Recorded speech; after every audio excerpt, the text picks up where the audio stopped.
Good morning. Welcome to another Walkie Talkie. Well, this is either episode 29, in which case, whatever, or it's episode 30, in which case is yay. I've done 30 episodes of this, which could quite possibly be the longest running thing I've ever done on my channel. So yay. What do you think, Mr. Squirrel? Oh, you don't give a rat's ass. That's fine. You're not the only one. So yeah. I think it's 30. The problem is that I did a video and then I recorded a video and then I deleted it because it was rubbish. So I can't remember. I should just check on my phone, shouldn't I? I've got it in my pocket, but I can't be bothered. It's a bit more exciting this way. Anyway, it's completely irrelevant because it's not like I had anything special planned for this episode. It's only 30, it's not like 50 or 100. What would I do then? Do it with the camera upside down?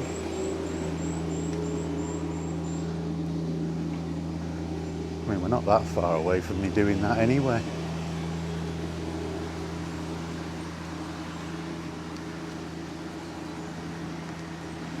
Yeah, we're not far away from me having the camera upside down. Every time I look at it through the viewfinder and I'm going, yeah, that's straight.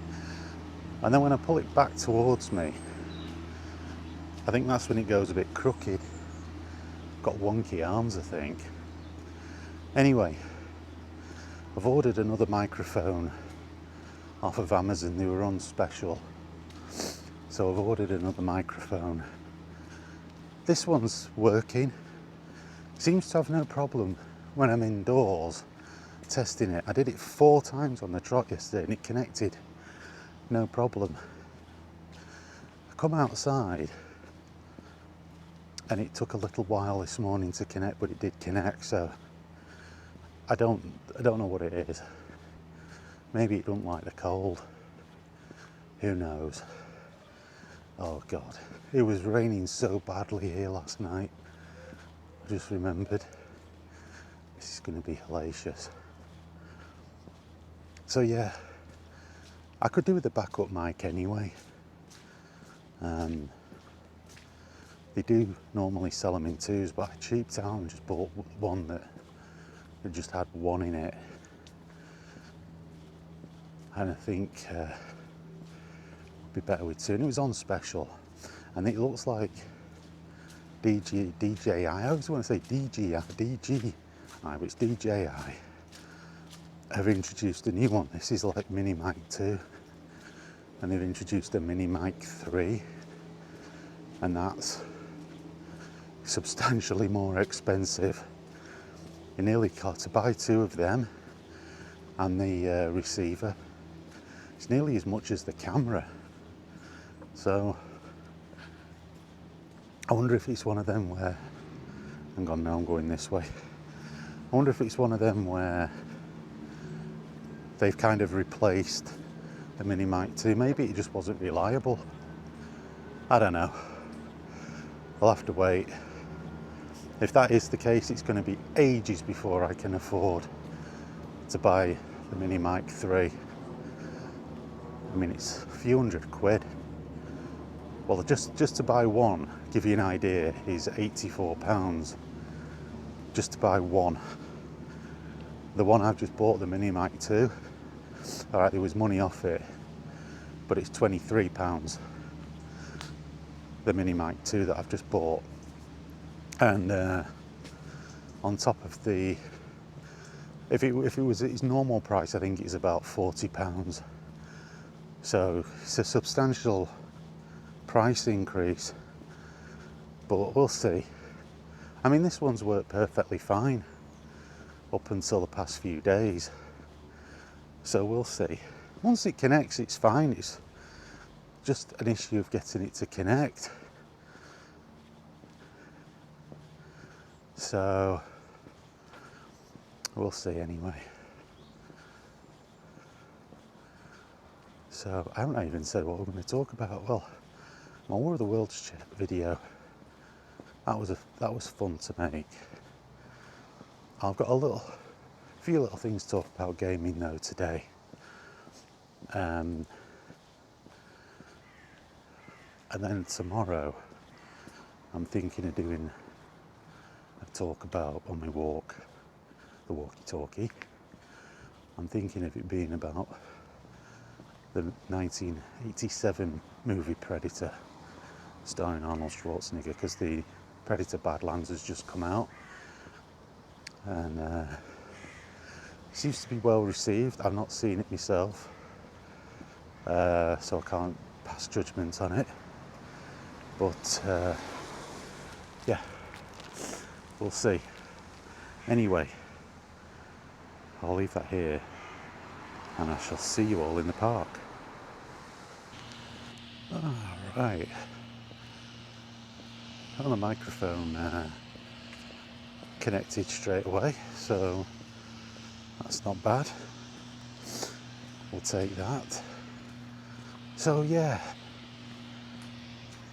I watched I watched some of the state of play and then just looked at the sizzle reel from Sony yesterday, and not impressed. Nothing there that I'm interested in, or maybe apart from the DLC for Gran Turismo 7. It's only a huge, I mean, it's going to depend on how much it costs, of course, but very underwhelming, really. Now, some people have been saying, well, it was targeted more towards the Asian market. I understand that. So why was it broadcast globally? Just saying. You know, if it wasn't something that was tailored to PlayStation's overall base, why did everyone get to see it then? Why wouldn't you have just, you know, sent an email to everyone else and just kept it the Sony Asia market?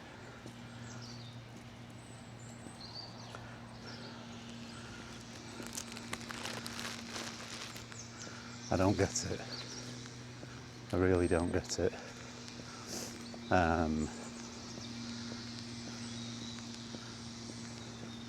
So yeah, it was a bit of a non-event, really, and it's becoming more and more commonplace. I think a lot of these shows now becoming a non-event, nothing really interesting. Where are the games for this generation? I know I've talked about it before, but it's just, it's awful. It's nothing. I've spent probably 80% of my gaming time in the last 5 years playing remasters and old games, old classic games, because there's been virtually nothing new. Virtually nothing new. That's pathetic. That is totally pathetic. Nothing new. The big AAA games, where are they? Where's the new Mass Effect game? Where's the new Elder Scrolls game? Where are they? How on earth has it been 14 years since Skyrim?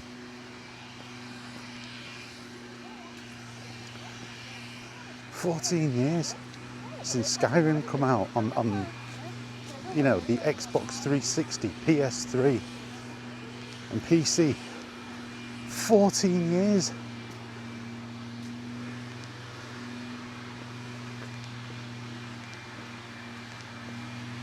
How is that? Somebody else. Yeah, I think he's blowing leaves onto the path. Wonderful, that's good.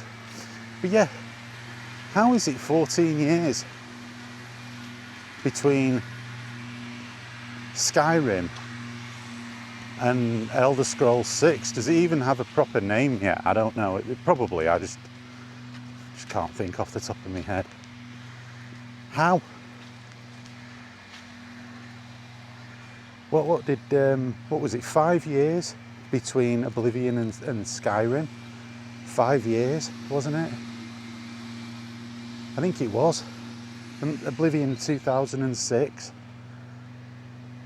Or was it 2007? In any event, I think it was 2006 it came out. You've got 5 years between that and Skyrim. And we've now nearly 3 times the amount of time. I don't know what that person is doing with the leaf blower. That's kind of funny. Anyway, let's not focus on that. It's not fair on them. Yeah, nearly 3 times. That can't be right. Skyrim was a huge game. Oblivion was a huge game.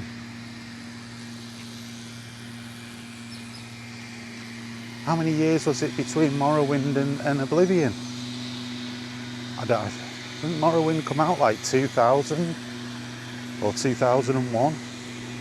I mean, I had it on the original Xbox. So I'm going to say maybe 2001. So that would have been 4 years.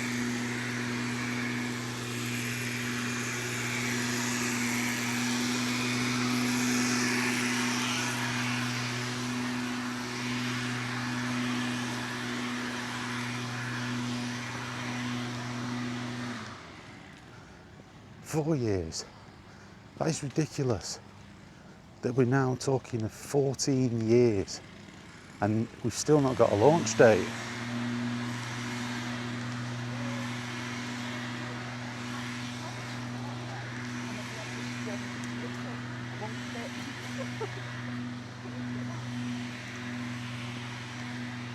That is absolutely pathetic. And people say, well, they were working on other games. Yeah, they were also working on other games at the time as well. We had Fallout 3, Fallout New Vegas in that same period. So we had Oblivion, Fallout 3, Fallout New Vegas, Skyrim.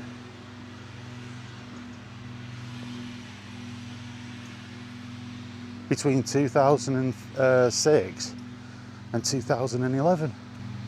Yeah, Obsidian did New Vegas. Guess what? That's what you do. You bring in a team. You have multiple teams to work on these games.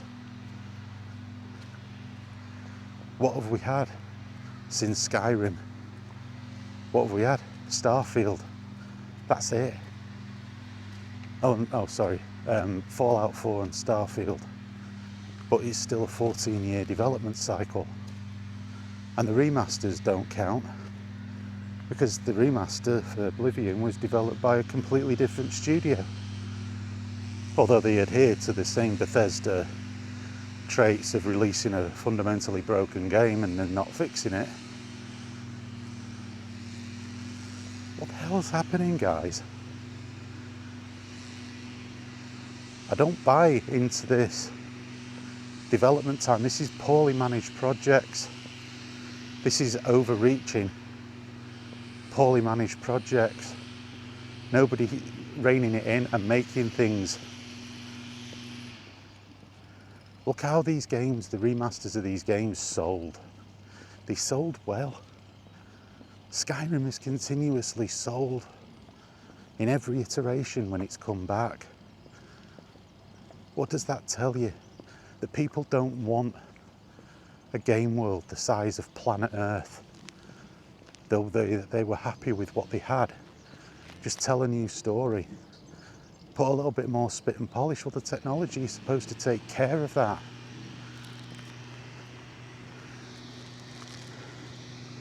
Tech is supposed to take care of that. That's the whole point of new technology coming out, giving you more power and resources to make making games easier.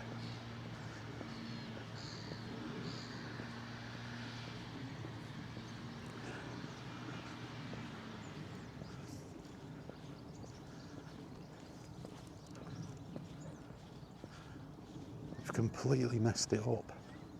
Completely messed it up. Game development is out of control, it's a mess.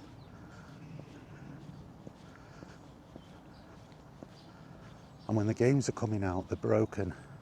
They're taking money, game prices have gone up. Game prices have gone up exponentially. It's ridiculous now how much it costs to buy a luxury game, or a luxury item, which is what a game is. It's pathetic. All of this. And it's not happening. We're not getting it. Let's go back. Let's go with the flow, I think. 14 years. That's longer than Duke Nukem Forever, and that was mocked for how long that took to come out. I think that was 13.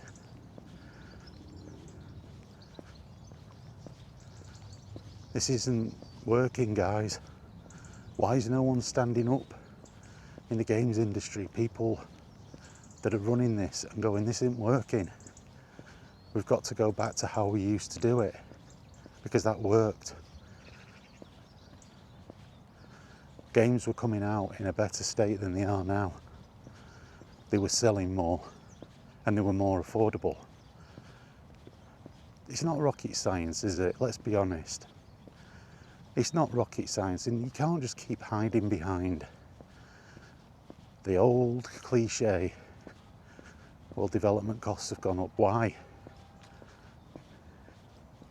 If you're running a studio, you have control over that. Cut your cloth accordingly. How is it that a game studio managed to get a game out while its country is under daily attack? Right? How was that able to get a game out in a reasonable amount of time? And even that had been delayed by their standards, but by their standards it was delayed. By today's standards it was a remarkable turnaround, and their country is in the middle of a war. How was that possible?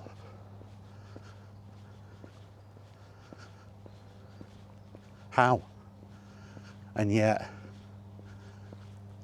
companies in countries where they're not facing them challenges can't ship a game out in good time and in a good workable state. I mean, you tell me, because I don't know. And it's getting really to the point now where people are losing interest in the games industry because there's no games coming out. How are they supposed to stay interested? Where does that come from?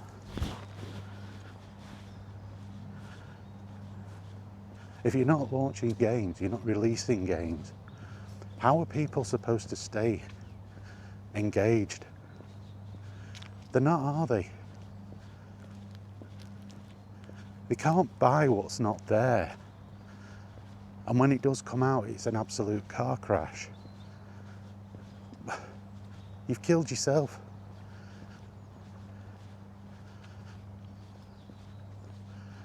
The absolute lack of intelligence at the top level in the games industry shows why you don't appoint people from other lines of business to run your company when they have no experience of the games industry at all. How stupid that has been. And that's what a lot of these companies did in the past. And that created the situation you've got today. If you've got executives coming from other consumer businesses, if you've got them coming from there to your company to run it, and they've no appreciation at all of project management, of development, of games, now it's not going to work. But that's what they've done. And it was always going to happen.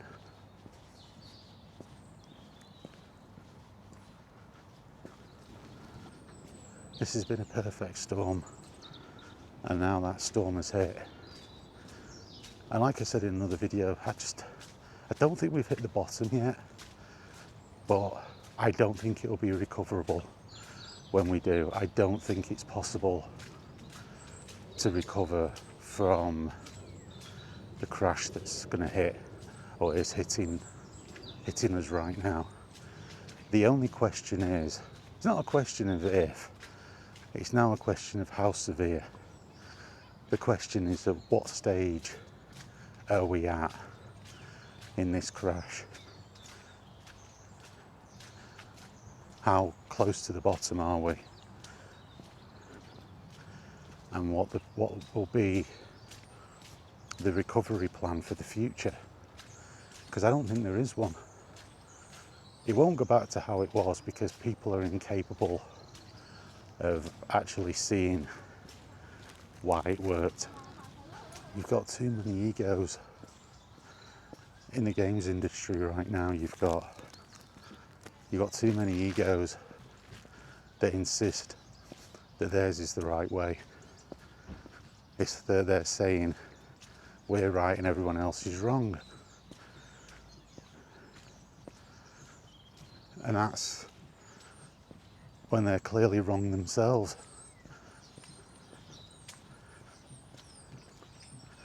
The games industry at the moment now has more of a reputation for cancelling games and sacking people, making people redundant, than it does for actually creating video games.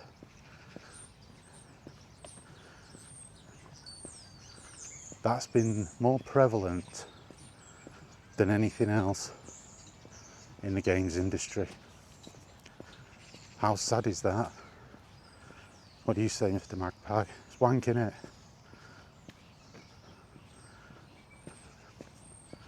Mr. Flibble is not very happy. Mind you, he was a penguin, not a magpie. We don't have penguins around here.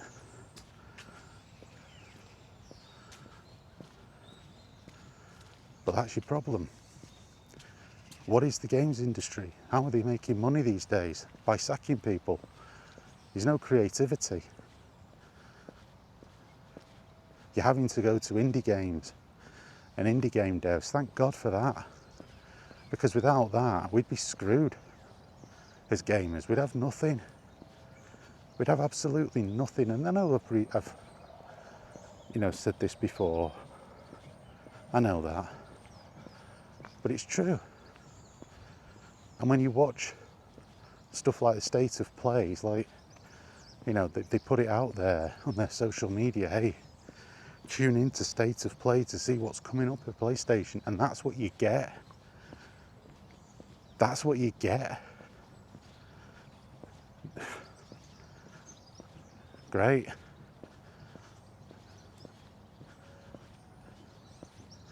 It's not exactly, we're supposed to be at the time of the year when there's a big rush. In years gone by, you would be spoilt for choice for what was coming out. Like even when I was had a really well-paid job, I used to have to still pick and choose because there'd be so many games coming out between September and sort of mid-December for the Christmas rush. It was like, dear God, it was like 2 or 3 games a week. And I had to pick and choose and then wait to pick up, hope I'd get some money for Christmas and then pick up, fill in the gaps of the games that I wanted after Christmas. That's not like that now. It used to be great. I used to look forward to it. It was so exciting. You'd ask for a game for Christmas. Oh, there's just nothing. What is there?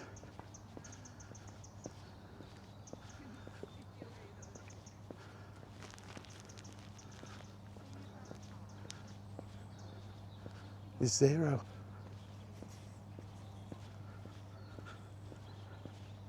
I was literally I sat at the end of it last night and just thought, is that as good as it's going to get? Because if that's the case, I might as well just box everything up and get rid. Because at the moment, most of my stuff spends a lot of its time powered off gathering dust.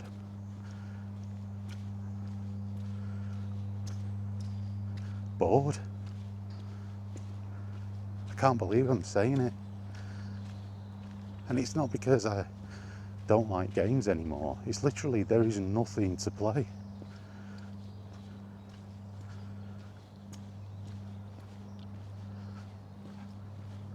How has this happened? How has it been that we've ended up in this place?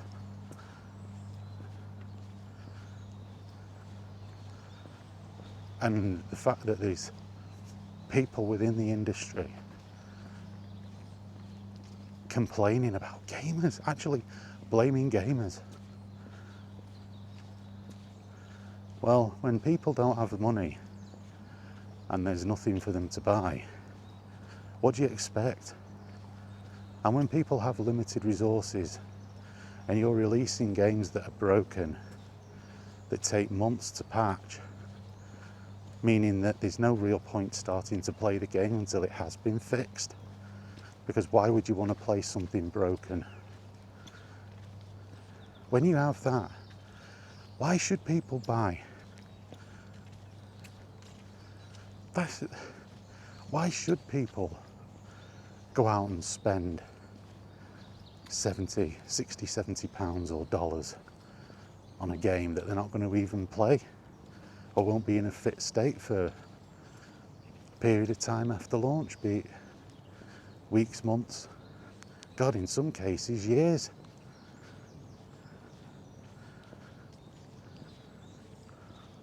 What's going on? Don't blame the gamers. Put that nonsense away right now.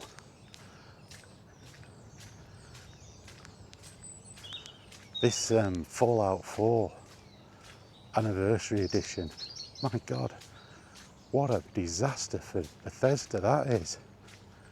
First of all, it's broken, and then they're charging you premium price for it. It's a 10-year-old game.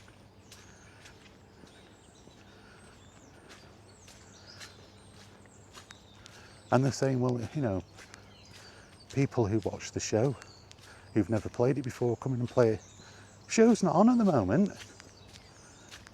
That's how dim your marketing people are. The show isn't even on.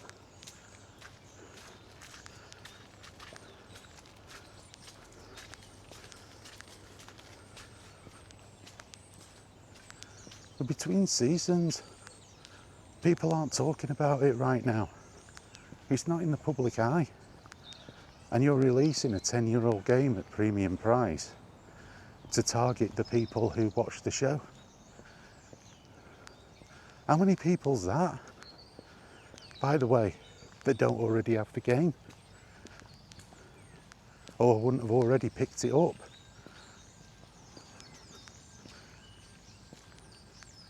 How many people would have already picked the game up off of Steam? It's been in multiple Steam sales.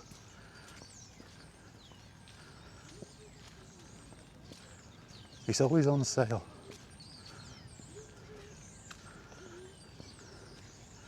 So again, who are you marketing this at?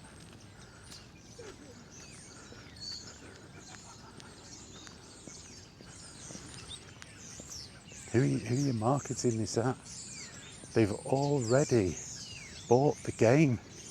Do you think that people were sitting around waiting for an unannounced anniversary edition if they were that inspired to play the game having seen the show when it's already been available on Steam? The Game of the Year edition. Do you seriously think that they've not already purchased it? Who are you marketing this at? How dense are these people?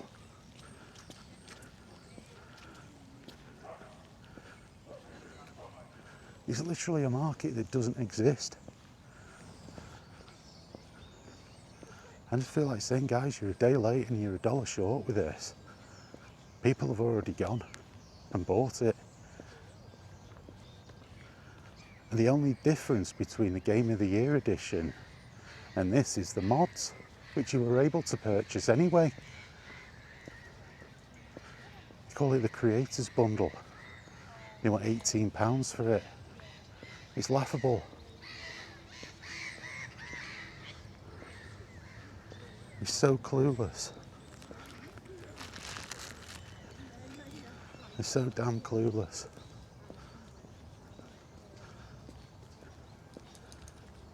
But you know, that'll be the gamer's fault when they complain about it as well, won't it? That'll be somehow twisted. You know, oh, it's your fault.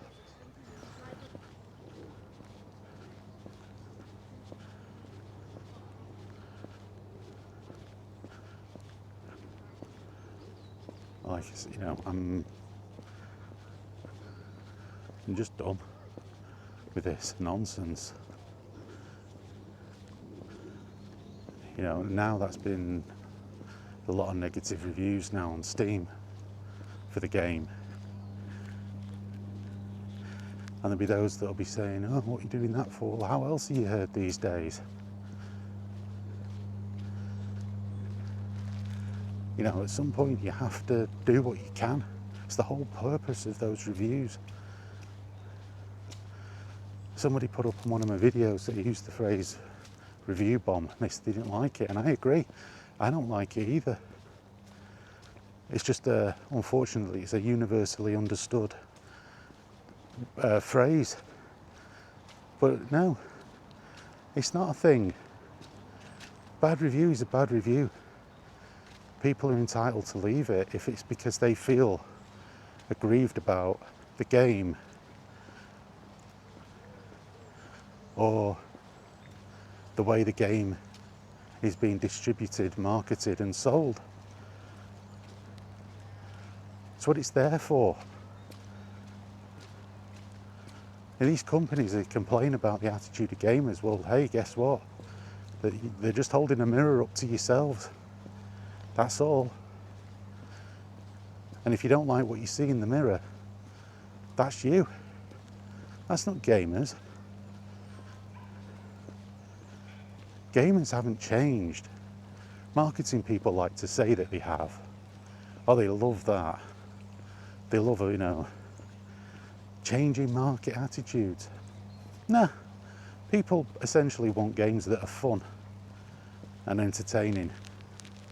That's what they want. That's what they want, and that's what they've always wanted. That's how it's been since Space Invaders, since the VCS 2600,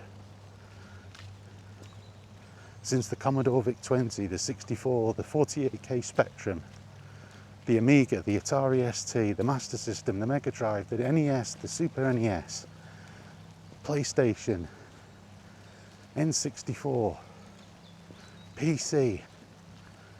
Do I need to go on? That's what people have wanted. That's all they've wanted. And once upon a time, the games industry was run by people who understood that. And that's what they delivered.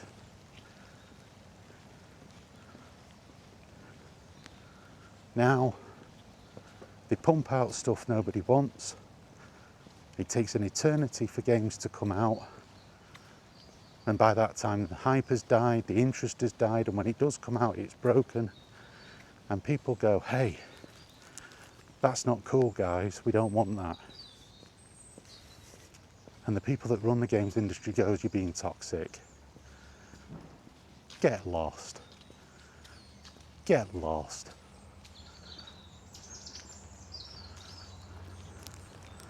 How about you get off your arses and start making games again instead of excuses?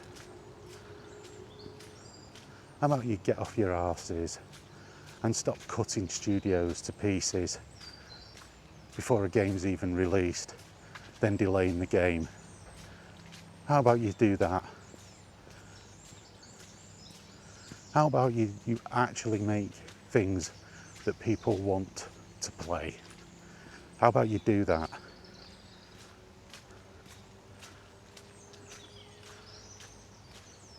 and stop complaining about what you're seeing in the mirror that's being put in front of you, because that's you.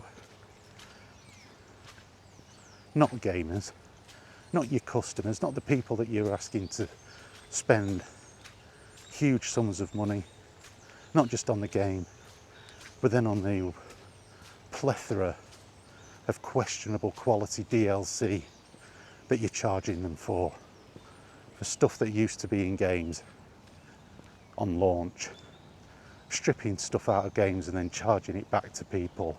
Get lost. Get lost.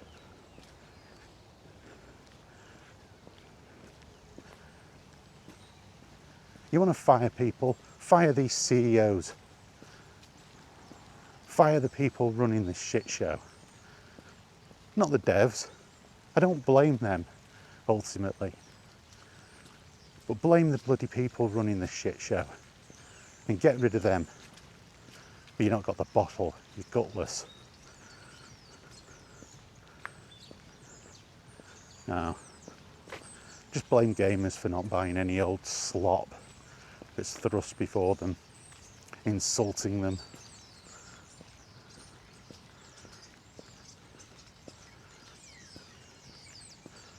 Turned into a bit of a rant, didn't it? But then it's how it is.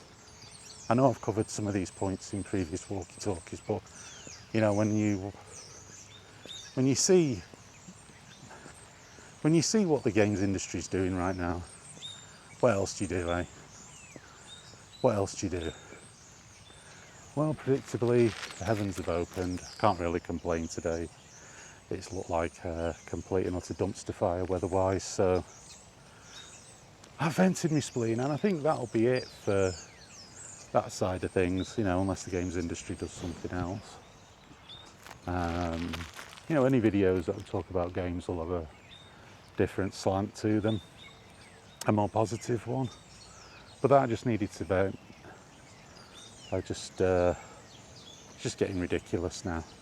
So, thanks for watching. I will now try and get home in one piece without being drowned, and get this edited and uploaded. And I'll see you in the next one. So catch you later.